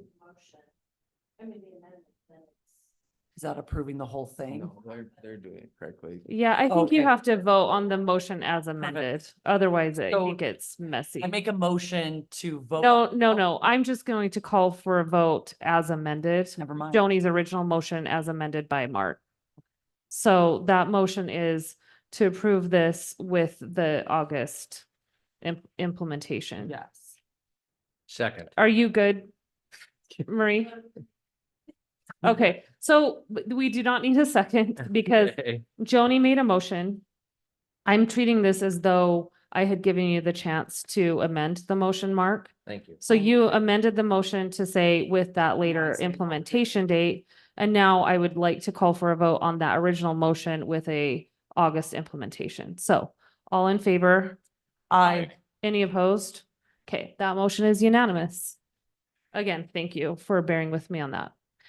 We'll move on to consider an ordinance imposing a temporary land use regulation or moratorium on specific properties with known geologic hazards threatening public safety. Okay, to go through this, this is what we call a temporary land use regulation. In other words, it's a moratorium. And a moratorium under state code is allowed to be done by the city council without a public hearing as somewhat of an emergency action to protect the public health and safety. So this has not gone before the planning commission. There is not a requirement to have a public hearing. The council is allowed to act in their judgment as to the best safety of the public. As many of you know, we have had some issues up on the bench with development and some slope concerns, geologic concerns, and we'd like to take a look at some of these areas before we approve additional development going forward. The ordinance in front of you has specific language indicating areas and the premise of this moratorium. Section 1.1 would indicate that we would not be issuing any building permits for entitled lots within Canyon Ridge Phase 3, Wheeler Crest Phase 1, Wheeler Crest Phase 2A and 2B. So those are existing lots that folks own that we would say we're not going to issue any building permits for the next 180 days while we study potential amendments to our land use regulations to protect future development. Similarly, in 1.2, we would say we're going to hold off on reviewing any subdivision applications east of the canal, the upper canal, for this moratorium period as well. The intention behind this is when we get a chance to study it, there may be some requirements for future subdivisions east of the bench where we know we have some geologic hazards that we would like to impose with future subdivisions when and if they come in down the line. So other areas on the bench we're not quite as concerned about. So for example, there's the subdivision, the Orchard View, just immediately to the east of the canal, has some entitled lots. We know we have building permits that are likely to be submitted this season. We're not as concerned. So you'll notice that that's one of those areas that's not in that section 1.1. There's other areas up there that would not be affected either. But the intent would be that we have 180 days protected by the state code for us to go and explore and potentially adopt a modification or a new land use regulation that would allow us to have better eyes on future development. Is understanding kind of the premise of this and what we're looking at. Sorry, tell me where you've made those exceptions, like for Orchard. So it's not going to be labeling those specifically. It's going to say unless you are in one of those 4 subdivisions, then you're okay to develop. If you are in one of those 4 subdivisions, we would not issue a building permit. Oh, okay. Sorry, I just. But you're not gonna, under 1.2, you're not gonna look at consider an application to subdivide, New subdivision. new subdivision, and you talked about potentially areas that you could develop above the canal, or just it's a blanket? No, so if you want to go to the map, the 4 subdivisions you saw there, Canyon Ridge Phase 3, Wheeler Crest 1, 2A, 2B, those are existing subdivisions. Those are entitled lots that folks own that may or may not plan to build within the next couple of months. But we're saying we'll hold off on issuing building permits in those platted subdivisions. And we will hold off on reviewing or approving new subdivisions that are proposed east of the canal. But if you zoom in maybe 1 or 2 more clicks, Alan, just right there on Orchard View, just as an example. This is a subdivision that is east of the canal that has entitled lots where we have started issuing building permits, and we've actually have a couple that are in our permit system as we speak. This is not included in what this moratorium would halt development. So these folks would be able to move forward, pull building permits because we're not as concerned about this Because it's particular platted area. already. Mostly, yeah. Can I, just one question, and with respect to our wonderful new subdivision ordinance and the state law that requires an action on an application within a certain time where it's deemed approved. Mhm. How does this ability to refrain from reviewing play in with that issue that if you don't review it, it's deemed approved? So we would not even accept the application in the first place. This moratorium basically says we're going to hold our horses, we're going to review our ordinances, potentially adopt additional ordinances to protect the public safety. We are obligated to provide a subdivision review within a certain number of days once we've accepted that application for review. So that's what I was looking for, was the word accept. I don't see that in here. Maybe that's the word to put in Perhaps. 1.2 is accept. Yeah. And I'd be happy to look at the language and see. I think that's a good clarification where we're not even going to accept any applications. Folks can be working in the background on. I think potentially subdividing. considering, That may work. I just want Yeah. to make sure that we don't create a situation where yeah. we deem something approved because we didn't review it in time. But I think if Yeah. if you never consider it, I think that, you're not even. I mean, I'm not opposed to saying that you don't accept applications. I mean, we could just say we will refrain from accepting, reviewing, or considering. That's great. And if that works with, I'm just trying to make sure we don't create a problem with the new Yeah. law. That's So- all I'm suggesting. I like the idea. I think that's an easy clarification. Yeah. So, Scott, tell me what, we've expanded this since we kind of discussed doing a moratorium. So I guess I'm just wondering, how many lots do you anticipate that this could potentially affect? So it would affect just those 4 subdivisions and the lots that are undeveloped within those subdivisions. Okay, So there's already homes that are built in many of these lots, but you'll see there are still some that are undeveloped, uh-huh. but they're So- platted. So we're talking, because I'm not super familiar with Wildecrest Phase 1, 2A and 2B. Like, I'm not sure Yeah. exactly where those. So it's essentially on the bench up here, and if you want to click on the subdivision layer, you can kind of see where those subdivision boundaries great. exist. But it's essentially the majority, if not all of Wildecrest from my recollection of where those are. Yeah, so there's 2A and 2B right up on the hillside, Mhm. and then Wildecrest 1 is just slightly below there. Are there any in what I don't want to do is inadvertently, you have something in one of these 4 subdivisions that's on a completely flat lot, because those exist. Yeah. There's a potential. I haven't studied it that closely to see what might fall in kind of a unique, if we get Where's- very specific. Where's Canyon Ridge Phase 3? So it's right up the road, right there. It's That's these. phase Oh, 3. those are the Uh-huh. problem lots. And there are some down below that. Was I not um, supposed to reveal that? Those are the key issues. Yeah. Also Wildecrest on the right up against the bench, I think. are key Right, As well. so I can see Canyon Ridge Phase 3 for sure. Let's just look at 2A and B. Those are both on the bench. That makes perfect sense to me. Yeah. And then Phase 1, That one's a little bit lower. The majority of phase 1 is built out. There might be one lot just on the corner of Dry Creek Pass. That guy might. And do be we have- okay. do we have concerns about if they were to build? Yes. Okay. I would say it's probably. So safer this to is, I just want to make sure that we're reasonably targeted here, Yeah. that we're not inadvertently. Because I think a moratorium is a really drastic step, so I just want to make sure that we're not inadvertently, wait. Yeah. including any lots. Well, and But could I- you walk us through, sorry, you done there? Yeah, Okay, could you walk us through what it will look like in that 180 days as we are seeking better guidance? Better on this? understanding. So the state allows us to take this pause, a 6-month, 180-day pause where we can explore, potentially adopt new regulations. We can't go beyond 180 days. There's only one carve out in state code, and that's for environmental studies with federal projects, and it doesn't apply to us. So we have 180 days to do some homework, discuss it with our planning commission, and look at what type of a regulation might work to get a little bit better understanding of the specific development on each of these lots. The issue that arose was site specific, where a particular lot up here in Canyon Ridge, they had met all the requirements as far as it's a buildable lot as platted back in the early 2000s. It's questionable if we should have called it buildable back in the 2000s, but it was, so it exists. They aren't building in the area that is shown as non-buildable on the plat. They met all the setbacks when they submitted their building permit, but what we didn't catch was the extent of the excavation that they had planned to do. And their excavator kind of went hog wild and just took out the toe of a hillside, 25-foot shear wall, and it was one of these issues where we followed all the requirements as far as it meets setbacks. It's not in the easements. It's outside of the non-buildable area on the original plat.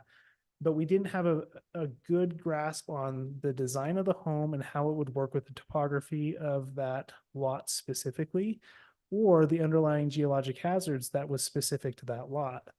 And so what might be what we end up doing is requiring a geotechnical study on that lot before they even design the home. So we know what's under the dirt. They then take those findings and they go to an engineer and they say, what kind of a home could be built on this lot? And what are some of the mitigating measures that would have to be done? But even then, there might be some best practices that we put in this ordinance to say, it's probably not a good idea for you guys to have abundant irrigation on a steep slope because you saturate a slope and that's probably a bad idea. There's some of these ideas that we need to further explore and put on paper and see where should we apply those? Do we want to apply them broadly on the bench and just say, look, anything east of the canal, we should apply this? Maybe not, but we'll need to get more specific. So we'll have these, 6 months to do some homework, adopt what we think is needed to protect the future development and the health, safety, welfare of the public. And then once the moratorium ends, then development can continue, but under the new rules that may or may not be adopted in that time. Scott, let me ask you, just a random question. These, there are some flatter areas in this, that would fall under 1.2. Flatter areas above the upper canal. If we're looking at this, if someone's coming in and probably going under the former subdivision method, if they opt to do that, nothing says that they can't come in and start discussing. Is that correct? They It's can- more if they go under SB 174 and they submit an application, then it would apply to everything. Yeah, so if the developer wanted to come in and just talk hypotheticals, start working on a concept plan and kind of work through, does it meet our design standards, but without having formally submitted an application for formal review and entitlements, to become vested in our system. There's no reason why folks can't keep working through, doing due diligence, designing, working with their engineers.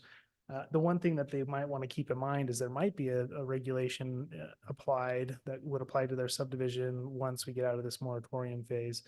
And I think we can speak openly with those folks as to the drafting process and where we are and what they could reasonably anticipate if it were to be adopted and they were to submit an application shortly thereafter. But yeah, I think that within 6 months, even if they were starting to design a subdivision today, they're going to be 3 or 4 months before they're even close to submitting an application anyways. And then we're just a couple of weeks away from when the moratorium ends. So I don't view 1.2 as being particularly arduous for many. I guess I do have a little bit of reticence here just because there's not a ton of land left, right? East of the canal, but that is very broad, right? So I'm just trying to think, maybe if Alan, you wouldn't mind going back to the Oh, map. Cause just for instance, the land, if you'll go north a little bit. So I think where the cursor is probably a good area to where Yeah. we're not that concerned. If Or they can down get here. secondary water up in this area. Oh yeah, what about Canyon Gates Phase 2? That's a good point. And we don't have to be that specific. We could be more specific in the moratorium with regards to future subdivisions. If we want to draw a different line, maybe we use the power line corridor maybe as a further east delineating factor. I guess, so the basis of this for me is the steepness as a geological hazard. Mhm. And so I Not just slow. fear that if we're overly broad, I think if we're saying anything east of that canal, that encompasses a lot of land that doesn't have a geological concern. And I do want to just tailor this to as narrow as we can. Could Yeah. we do it by lots, like lot? Mm.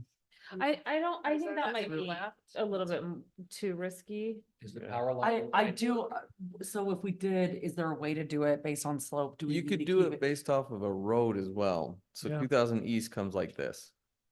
That's the master plan street. So 2000 East, you just say the coordinate of 2000 East. Down here it transitions to 1800 East, but 2000 East goes through here. And Does that still affect Kenny Gates Phase 2 though, potentially? No, nothing in Canyon Gates, 2, 3, or 4, they're phases, because those start coming up here, but that 2000 East. And by that time, like Scott said, they can come in and discuss it. I think we'll be okay. I think by the time you get up to here, though, you are getting into quasi steeper areas. The only other option I can see is like Scott said, using the Centennial Trail or the power line corridor. So once you're above that, but then that does leave some areas that are considerably could feet below run that. into Could you problems. do it at, if your slope is above this? Yeah, can you do anything like that? Because I know that there are some up Or there is that are that not too difficult steep. to? It's not just a slope issue. There's also some fault lines in the area. So there's more than just steepness to consider. Yeah, But there's- it would be a little bit more difficult to delineate. What do you guys think about the 2000 East? As a line? That seems a Mark, little Kenny? bit more. If, go ahead, Kenny. Oh, I didn't have much, I feel better about that because that does get us a tighter circumference around what we're really interested in. And I would just defer to the reason for doing it is a slope issue, it sounds like. Is the key And the fault. concern. There's other geologic Okay, hazards. okay. but yeah. And if we're just as tightly as we can identifying the land consistent with those reasons, then So switch it to 2000 east is what you're thinking? Yeah, we could also look at the surveyor layers and see if there's a township section range line that's more linear. We could look to see where that would be. Yeah, I don't know, Alan, if you want to hop on the county's GIS, we can pull up that layer.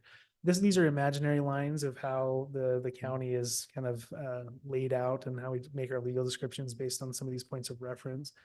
But they generally run north, south, east, west, so we could pick an or a north, south. can you bring that up alignment. as a layer?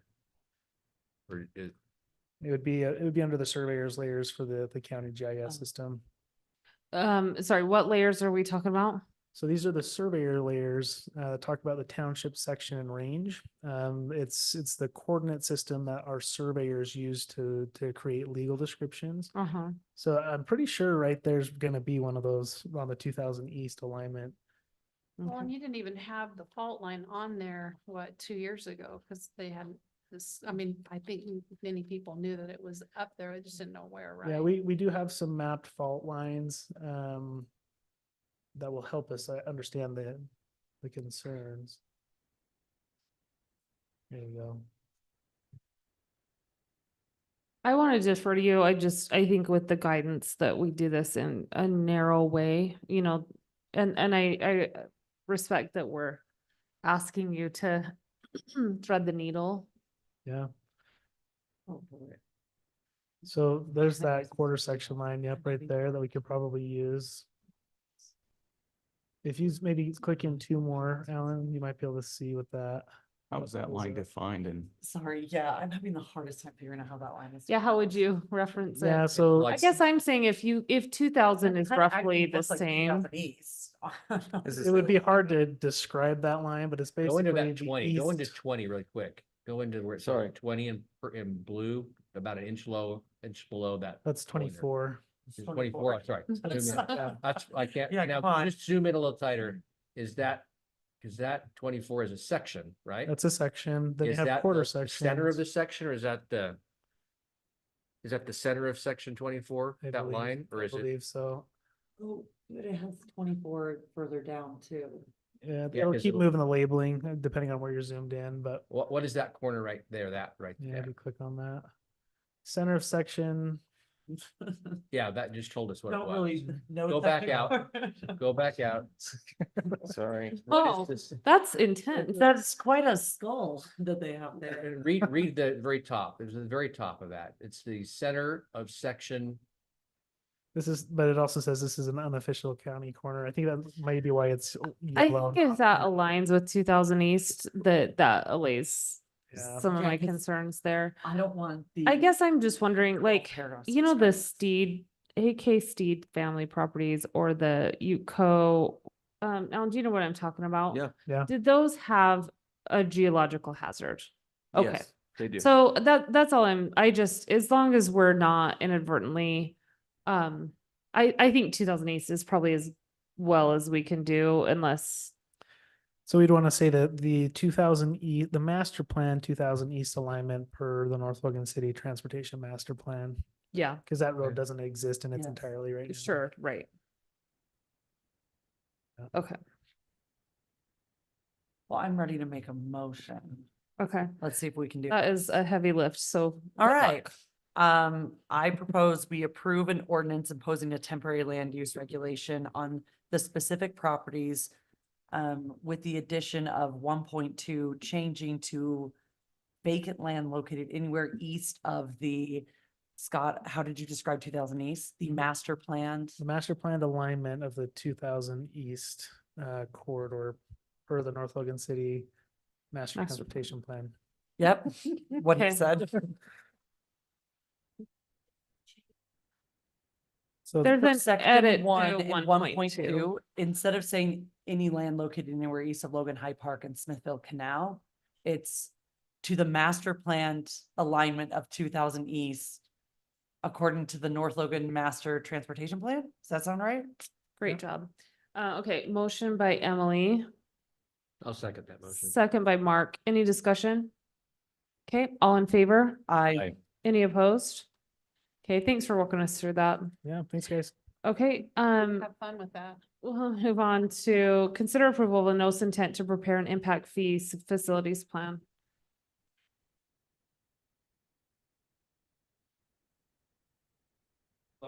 nothing. we- Sorry, long time no see.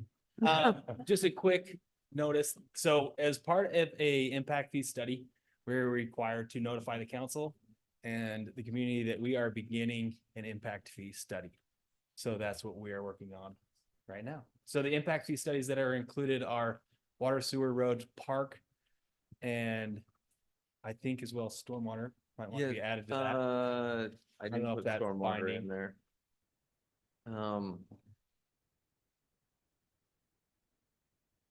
And so, yeah, this is just to notify you that that's what we are doing. The reason for this is with growth and development and infrastructure needs. We renew it every 5 years. We are a little, yeah, we're right on time with this one. Last one was 2019. So to kind of clarify this a little bit further, this is the notice of intent to prepare an impact fee facilities plan. Commonly known as a capital facilities plan. That's basically what we're doing. So Emily makes fun of me all the time for saying, I think we're the only city that does these things. I'm pretty certain we're the only city that's ever done this. But this is a new state statute, where we notice an intent to compose a capital facilities plan, through a contractor that we're working with. Then you would approve the capital facilities plan if you like it, in the coming months. Then we would notice to prepare an impact fee analysis from that capital facilities plan. And then the last thing would be, if you like that, you would approve the capital facilities plan. Then, or the impact fee plan. Then you would have 90 days from that date before you could actually charge those impact fees. So this will be a real quick, easy process. Nope. Hmm. Not at all. So our impact fees have not changed in 5 years, you're saying? That's standard. Okay, So- I thought they were updated more recently than that, but No, that's a good point. It feels like just yesterday, because Yeah, it's such an right. arduous Implemented. process. yeah. But when I think Jordan kind of drove this through 5 years ago, we updated the impact fees. I think 20 years before then was the last time that we had updated our impact fees. Yep. So at that time, when we were looking at our impact fees, they were extremely low, like well Yeah. below anything we ever should have been charging at that time, and we were not keeping up with any of our capital facilities plan. And then it updated. What you see that comes out of these capital facilities plan, which is, the impact fee study, I can almost just guarantee you this because it always comes out this way. Like it shows you a rate that you can justify. And Yeah. that rate will be very high in North Logan City. Yeah. For our roads and for our water and for our sewer. It will be very high. And then what you do is say, what is a more reasonable thing that we can charge so that we're actually at least chipping away and getting in all of these needed capital facilities items? And so that's basically your discretion at that time to go below. I would not recommend enforcing what comes out of that study. It'll be very high for North Logan And City. so you don't recommend that because it's anticipated the city will essentially subsidize some of that development then? It's basically, we just have to figure out other ways by going out to bonds, loans, getting that in, because we were behind so far. To actually catch up in a very quick fashion and fund this according to what the study spits out. Your fees would be $50,000-$100,000 a lot, Hmm. For impact fees. I'm just guessing here, but they would be off the charts Oh, yeah. for North Logan City. Okay. Sorry, Any- so this is just first step. This is the Yeah. notice of intent to prepare a capital facilities plan, or what they call an impact fee facilities plan. Well, I'm ready to start this process. Who's with me? It's a good I'll time. make a motion to consider approval of a notice of intent to prepare an impact fee facilities plan. Okay, motion by Emily, Second, second by Kenny, all in favor? I, Any opposed? Okay, thanks. Okay, let's talk about compensation. That sounds fun. Discuss mayor, city council and planning commission compensation. I can just go over this very quickly. And this is something that we've talked about a few times. This last meeting, sorry, Mark, we went over several I went budgetary. and looked at it. I've trend seen and items. read the minutes, so. If, I feel bad, if you have questions, just get with me on Okay, those. I And we'll went through it, probably though. discuss them a little bit more in the next city council meeting. This is just one of those several items that we're talking about. But this is kind of in preparation. We'll go over this more in depth at the next city council meeting, which will have 7 or 8 public hearings in that meeting. It's a very intensive meeting with public hearings. This latest one is look at all of the compensation for city council, appointed officials, meaning the planning commission, and department heads across the board. It's a new bill that was passed by the legislature. This one is more the intent to look at specifically planning commission is why I wanted to bring it before you. I was actually very curious to see where we stood as compared to the other cities as far as compensating planning commission. I anticipate that you will see some changes. Let me make this, for everyone to see. I anticipate you'll see some changes to this. The reason I say that, or I just anticipate that, is because in every city now, the planning commission, or in 90% of cities, the planning commission is now the land use authority. So they have a little bit higher regulation authority as they have subdivisions coming before them for full approval. But as you look through this, I was pleasantly surprised, very pleasantly surprised that North Logan City is the highest Hiram? right now. into a really nice dinner. Really? Sorry, some of these are pretty humorous. I shouldn't just pull those up and say, Get but Tuesday. yeah, it is, there is an aspect, and this is insulting to the city council and to the planning commission and to the mayor, that there is a massive aspect of volunteerism in your position. So I don't hate that though. I think it Yes. produces magnanimity. I do. I think that I think it puts everyone in a good mindset. And let's see, Kenny, Mark, have you been on the planning commission? Mhm. So you guys can maybe speak to this. I was shocked that we got I got any anything. money. Yeah. yeah, I think that's pretty standard. So it currently is 75 a meeting. Yes, they upped that. We had a couple planning commissioners asking if it could be more a few years ago Hmm.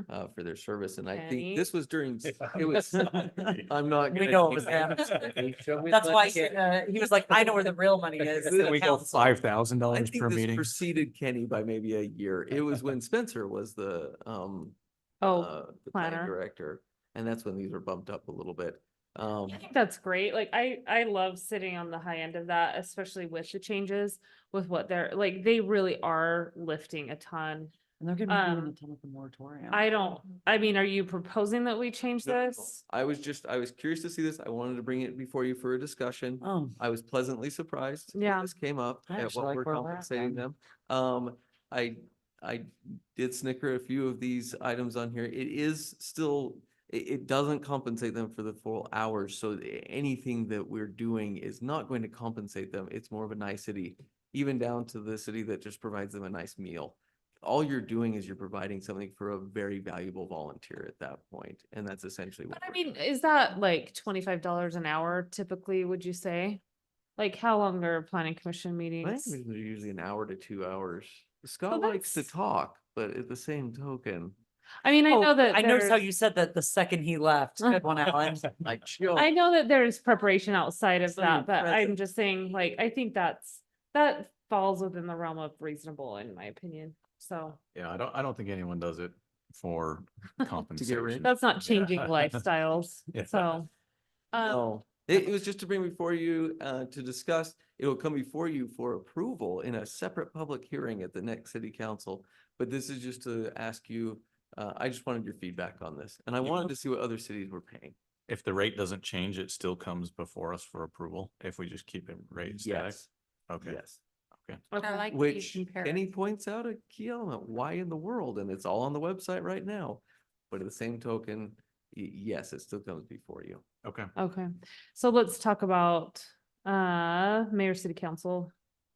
We don't have those in here. I just wanted to bring this before you Oh, because that's okay. at the next city. They'll come before you with a long list of what everyone's compensated. I'm sure the planning commission or the city council and mayor know how they're compensated. But that will just be up on the screen in who's compensated in their total compensation package. Yes. Okay. I wonder, because there's a former mayor that has been doing salary surveys. Any chance we'll have those by the time? That's in the folder, but it hasn't been updated since. Yeah, because he'll do a 2024. He asked me for numbers, so I can reach out to him and just see. that'd be good. I just think it's helpful to kind of know what Where that we're looks at. like. Okay, thanks for your work on that. Updates do we need Scott? Scott Perks, please return to your seat. Nick Porter, please stay in your lane. Just kidding. We're happy to see you, Nick. Okay, yeah, if you'd give us updates about the On the general plan. Yeah, so tomorrow we've got our second joint work session, Planning Commission, City Council, Steering Committee. This work session will be used to prepare for our next public open house, public workshop, where we'll have the public here on the 6th of June. And that meeting will be to follow up on what we learned from our public input. So our consultants consolidating, we've already talked about what we've learned in our first joint work session. But then we're going to say back to the public, okay, this is what we heard during all this public input. Let's clarify a few things and let's talk about some next steps. So tomorrow in the joint work session, we'll be working as a working group to prepare for that public event. And then we'll hold the public event on the 6th. And then on our second meeting in June, it gets the 26th, that last Thursday. Yes. That's when we'll have another joint work session to debrief what we learned from the public at that second public event on the 6th. So kind of taking lessons learned and then taking next steps at that point. So those are the next dates for you guys to kind of keep on your calendars. There should be calendar invites for all three of those events that were sent out previously, so you should see them in your calendars. But we'll work towards those milestones. I guess this is probably as good a time as any to talk about the city center RFP. It will run in parallel with the general plan, not necessarily a part of the general plan, but very closely related. There will be some overlap and there will be some joint communication between these two teams working on the broad general plan and the city center. We still have one more interview with a potential consulting team that we'll hold on Friday. But then we'll have our selection committee make a formal recommendation to the council for which team we think we should move forward with. So that project should be getting underway in the next couple of weeks, if I were to guess. And we'll see where that goes. Okay. Okay. Thanks, Scott. Yep. Jordan, good to see you. Tell us about water capital improvement projects.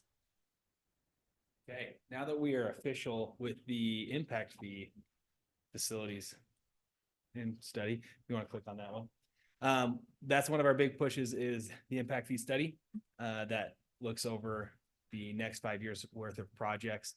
And we have a big 5 years ahead of us. So we did submit a division of drinking water application for a loan for $5 million for water infrastructure. We're just at the beginning of that process. So once our application has been given to them, which we did last week, then it will go for review in June. And then we would go through that process. It takes about a year before that comes back. Anytime we can bail out of it, but we are now in the running for it officially with the Division of Drinking Water. The BOR design grant is a federal grant that is due the 21st, but we will be submitting that on this Friday. And that's for design grant match up to $500,000 or $400,000. The Blake Moore office grant that we applied for at $5 million. Hopefully we'll hear very quickly on whether that went through. And then plant updates. We've been working with Hazen Engineering. They have completed our designs at 100%. And that was part of the Division of Drinking Water application as well. And then lead and copper. You've probably seen the back truck in people's front yards. And so that's what we are doing in their yards. If you get any questions, I know Kenny, we sent you that list. So if you see anybody or have any neighbors ask you about it, feel free to reach out to us. So that's what we're doing. Okay, thanks, Jordan. You bet. Updates on the Civic Center. While we've been sitting here, I just got the final inspection. Ta-da. It didn't get completely approved, like there's some things that need to still happen. Also, we don't necessarily need to do this on the record, but are we gonna have access to walk over there after this? Any clue? Sure. I would love to, if you guys are interested. I get to every week, so Does that mean our next meeting is gonna be over there, do you think? Okay. That's so hell or high water. Yeah. If we have to light a fire with lanterns, we will do it. We will read by the light of the, we will read by the light of the torches and pitchforks, so. Anyway, Alan, what else with the? One Civic thing to Center? point out on that, this is something interesting. We're always looking for ways to improve with communication and sending things out. We do live stream these meetings. We are the only entity doing that. Other entities post them, but we live stream them. But hashtag Emily's making fun of me. Emily should have been in a meeting this week where a potential, one of the contractors we were talking to about a communication system. Ways to send out communication, improve our communication methods. Everything he brought up, he just kind of laughed and he's like, I have never seen a community your size or larger than you that sends out so many notifications regarding everything across the board. Lindsay, was that just Alan in a mustache? Like, was it So a hats a off persona of to Alan? who said all everyone those things? here. He literally, every time he brought up something, he said, I would bring up our planning department sends out notifications if we're having like a rezone or something else. And he's like, you send out notifications about that?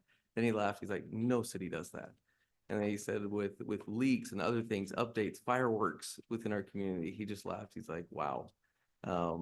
Everything that you're doing and then your water conservation methods, he said, you can literally apply for a ton of grants with what you're doing with water conservation methods in your communication regarding that. So thank you to everyone here. Side note, that's just a kudos to all the departments who have upped their communication game. And I still think we have a long way to go, but we're already the best. So there we go. Well, to stay on top, Yes. we'll just keep building that I'm so out. glad to hear another superlative, Alan. Um, Sorry, jumping through this, it goes through all the things that are final inspections. There are only a few things left. Just a general rough update. We anticipate moving some things in. They've already started moving little things here and there, but probably on the 24th and on the 28th. So that's kind of the day before the weekend for Memorial Day and the day after Memorial Day. We'll probably have to shut down the offices. We'll move everything over. Several departments, it's easy to move, relatively easy.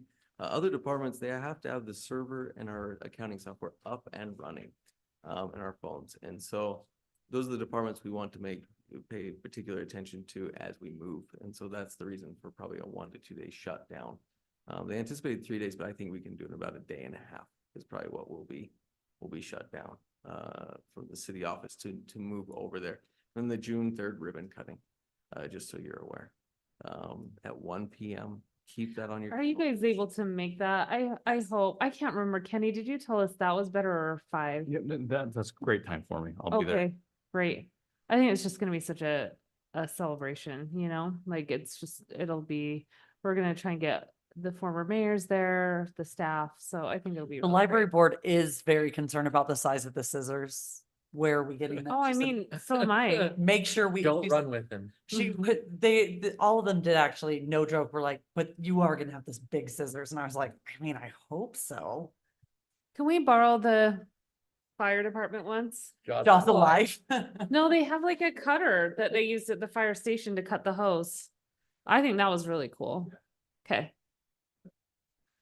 Great, that, they actually, and I was like, I mean, I hope so, because that's what you want. Mayor, do you want us here in advance of 1 p.m. or just like, a few minutes before, or is there anything going on before that we should be here for? It's a great question. Let's chat before then, but I think 1's fine. Like, I don't know, because I anticipate that we'll allow people to kind of tour the Yeah. office. So I don't know if that'll be before or after. I anticipate more of like the 1 p.m. kind of do the formalities of the hose cutting, ribbon cutting. This is just what I was thinking, but then afterwards, give people the luxury of just going to the city office, touring, seeing what services will be available So throughout the city office. So we'll say, let's say Sitting in the one, mayor's chair. one's great. Have at it. I'm Yeah. happy to have a chair. Um, okay. And then Alan, just, this is not necessarily directly on topic with that, but Memorial Day, it'd be great if, to have anyone there that. If you have never available. go, you should definitely go. It was really, really good last year. Anyway, we'll probably talk about that in upcoming events, but. Okay, anything else on the Civic Center? No, sorry, those are the items, and then you'll see the contract approval for. Okay, And then we'll probably have a groundbreaking for the community center in probably July-ish. I would Okay. imagine. great. Chief Thompson, do you have anything to report today? Great. First of all, working with the fire marshal just to clear up the boundary for the fireworks this year. We'll have that ready for you shortly. I have a meeting with them tomorrow, so we'll get that recommendation. Don't hold me to it. Most likely it's looking like 1600 east. So we'll confirm that tomorrow. Also, if you're coming to Fire Up Saturday, which we hope you are, there is a fitting on Friday at B-Tech. That we need to get you fit tested for your mask, and we'll get you your gear. You'll get issued all of the fire gear. Make sure that that's done and complete before Friday. We'll start at the tower at 9 o'clock in the morning on Saturday morning. Lunch will probably be about 11:30. So it's not gonna, I think we're gonna be able to get you through a little bit quicker. So hopefully you're gonna be able to make it. Are you Um, gonna have someone there just in case I can't make it up the tower and all that gear? Oh, yeah. They'll have some Yeah. firefighters Yeah, around. you don't have to run the tower. You're gonna be good. Yeah, yeah. Sorry, the You- fitting, does that happen there or does it happen, did we need to go beforehand? Yeah, Friday evening. sorry, I didn't Yeah, know. yeah, because they'll give you your bunker coat and pants and boots and make sure Oh, you've got okay. everything you need. So the whole thing.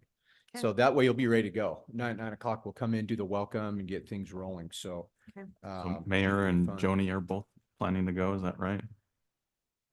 I need to like confirm that, but that is my plan. All right, Are you? planning as well. Oh, yeah. are you Excellent. going? Ah, dang it. Excellent. Hopefully Buzzy will be there.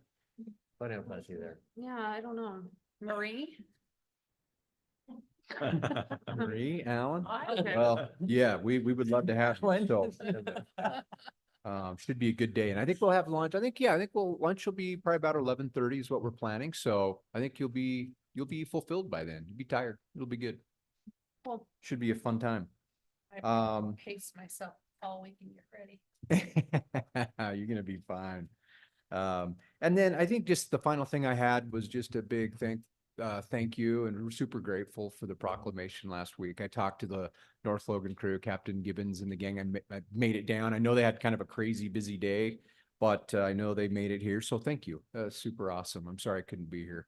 I was at a ambulance meeting down in Las Vegas. So sorry I missed that. Thank you. Well, we appreciate you. Thanks. Okay, thanks, Chief.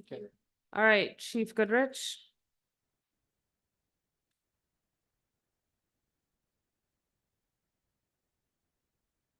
Awesome. I was excited to come present tonight to you some of the things that I have for you. First off, again, thank you for the proclamation. It's been a good week for my officers. We've had several citizens who have stopped my guys and some who've brought in donuts. And we had one lady who stopped an officer and ended up bringing a little wrist bracelet thing for his wife that she could wear. We have a lot of support in the community, and it's neat to see. One of the things that I'm trying to do as chief is give you data on what we're doing. Data helps drive our decisions on what we're trying to do, and it helps our proactive enforcement. And so I've asked Alan if he'll put this up. And I wanted to kind of walk with you through it to see what we have. So in 2023, January, February, March, and April, these were the stats that we had for just the traffic stops where our guys were visible on the road. And you can see the difference between 23 and 24. In January, we had an increase this year of 185 stops. Each traffic stop takes about 10 minutes on average to do. So I took the 185, times it by 10, and then divided that by 60 to get an average increase of hours that my guys are strictly visible on the road, helping to detour and being proactive. So over the course of the 4 months there, the increase of 30 hours, 31 hours, almost 13 hours there, And then in April, where we bumped up a huge amount, 42 more hours that the guys were out just visible. That averages out to, well, it adds up to the 117 hours over those 4 months where my guys are out on the road. So what I'm giving you is tangible evidence of, I mean, we've said it a lot that my guys are out, they're making more stops, and, you know, Mayor's hearing it on the phone and guys are talking, but here's the evidence of how much more our guys are out and what they're really doing. For an average of 30, almost 30 hours a month more that they're visible. If you go down to the next stop or next thing there, this is the DUI arrest. And I chose to pick these two mainly because of the effect that the DUI arrest has on people. This is life-changing events. So in January, we had 23, we had 2, 24, we had the 6, a 200% increase on that. As you go down between the March, April, we had a 300% increase. And then so far in May, we've had 2. So this week with our stops, we had 3 DUI arrests this week. Actually, so that should be 3. I had that wrong on there. And overall, again, for the year, we're at a 650% increase from where we were. It's phenomenal what my guys are doing and the effect that they're having on crime prevention in the city. I'm excited to present that to you. Like I said, we're trying to use that data to show you what we're doing and make better decisions as far as where we are actually out there and enforcing. But other than that, we've had a busy week. We had our awards banquet Monday. Recognize the guys and the effort that they're doing there. So that's kind of what I have for you right now. And you have any questions or things you'd like to know? Biggest increases is because we have better training and we have more, I mean, we have obviously better patrol out there now. Maybe we've got people that we didn't have last year. Is that what this is? The root of what you're seeing comes down to the culture in the PD. It really does. It comes down to guys who have a service mentality. It comes down from, we're trying to lead from the top. We're encouraging our guys to be out there. We're putting that emphasis on there, and our guys want to be there. They're out hunting. They're out looking for things like this. Emily, when you came on your ride around, you saw it. Our guys are out there. We're actively looking for things, whereas that was not the emphasis back. I have the numbers for 23 for the rest of the stops. And it's interesting to see May, June, July, August, well, until August of 2023 is when the department was really struggling to find people and our numbers just plummet. And it was in September when we finally started making that change back and that cultural change in who I hired and the people that I brought in with me. That's when those numbers start to skyrocket again. And so, I mean, I think what you're not saying is it's just that you guys work hard. Mhm. And you know what you're looking for. Well, and I would much rather have the reputation of the town you don't want to get a DUI in like that. That's a reputation I'd be happy to have. yep, absolutely. So again, I was excited to present this to you. It's the tangible evidence of what we're doing, what we're trying to accomplish at the PD there. So, and it wouldn't come if it weren't for your support as well. We have fantastic support from the city council and from the citizens as well. It's been neat to see. Yeah. Well, thank you, Chief. We really appreciate you. Thank you. Yes, thank you. Jordan, anything left unsaid? No. Okay. Scott, no. Scott?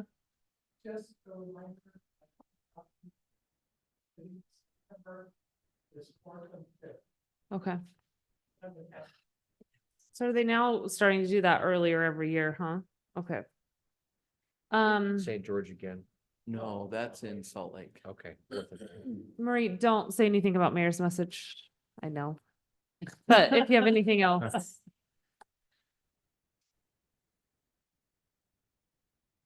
Wow. Crazy. What?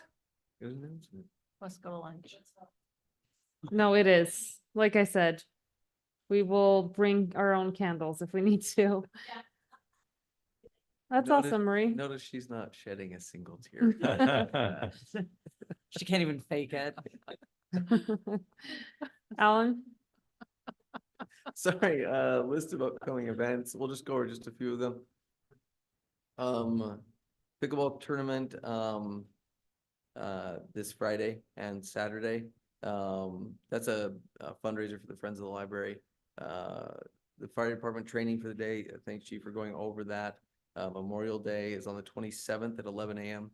It's basically 45 minutes to an hour.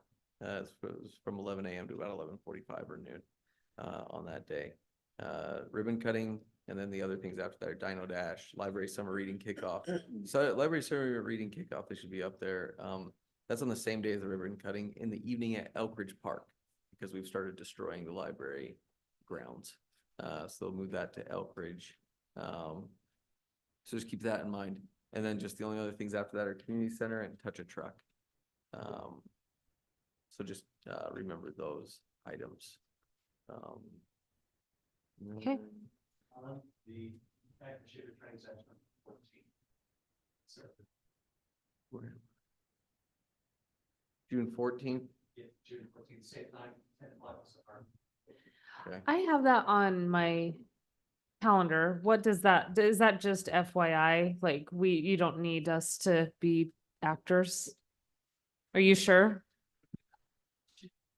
Okay. You do want Um, us there though, chief, if we should we try to be there if we can be? I believe that they have that very limited. So that, if I remember right, we just, like last year, I saw just a ton of ambulance at Green Canyon and texted chief. I assume that this is trying to foreclose like us panicking, or if we hear from like the community that we can say, oh, nothing to see here. We're They're sending just- out, we're sending out a notice to everybody in the city, right? Okay, Hopefully. but that'll be good just as council members to know, like if you get like I frantic mean, my texts. neighborhood is right there, so Yeah, We'll put that. I'll get a out, text or as two. Mark said, because we don't want the War of the Worlds scenario right. where, Like we do not need you to rush down and help. Oh, boy. Yeah. Okay. Can I ask a quick schedule clarification? So the Utah League meeting that Scott talked about on the September 4th, 5th, and 6th. I thought I had on my calendar that was also, we were planning to hold city council on the 4th. According to the calendar we had sent out at the beginning of the year. I think we're gonna need to adjust that. Are we just gonna cancel that week, or are we pushing, or just wait till the 18th?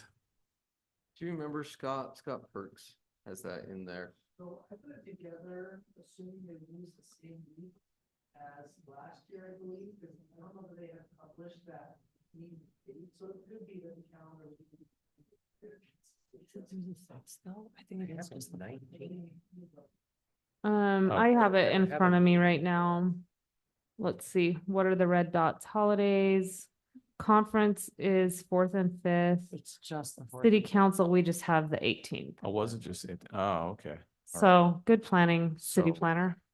Yeah, Good job. There you Scott. go. Okay, so that was my bad. and then I can't remember what's the 12th and 13th. I can't remember, but that's on there as a conference. Oh, okay. It's also the 9/11 commemorative Oh, display that's that right. September 11th through 14th, which is going to be a really big deal. Yeah, Here in our that we're community. hosting here. Tens of thousands of people will come to the HSC that week from all the schools and then just general public throughout that week. They've done this in Weaver County and Davis County, I believe, in the past. This is gonna be the 3rd or 4th year that they've done this. What uh, exactly do they do? Do you say what exactly do they Yeah, do? yeah. A lot of It's, things. I would describe it as like a little bit, well, the intention of it is to kind of educate kids who grew up after 9/11 to kind of bring them back into kind of those emotions that you felt at the time, and particularly what happened on the 12th, where it kind of unified us as a country. And anyway, that's kind of the stated, it's the widow of Major Brent Taylor. Major Brent Taylor that puts this together, and it's super well done. Like it is very organized. They have multiple TV screens that are showing, different scenes from that day. I think it's kind of like a traveling 9/11 museum. Yes, That sounds and you awesome. walk through a long area where they have photos, displays, and people talking and going over certain things. So Oh, they bring a lot of cool. school kids and families through that in the evenings. And then they also have things like the mayor talked about, the responders that came to that on 9/11 and the 12th. and they have a touch a truck. They talk about emergency response, military personnel, law enforcement, fire, across the board. It's a very well put together, and we'll have more details as we get closer to that date. Yeah, and I think there will be a specific time for visiting that for elected officials, so we'll keep you Yeah. updated. Okay, on anything else? No, sorry, I took. Okay, anything else from the council? Then I would entertain a motion to go into closed session after a brief recess. I motion we move into a closed session to discuss real property and pending litigation after a brief recess. Okay, motion by Emily, Second. second by Joni, all in favor? Aye. Any opposed? Okay. Okay. Run.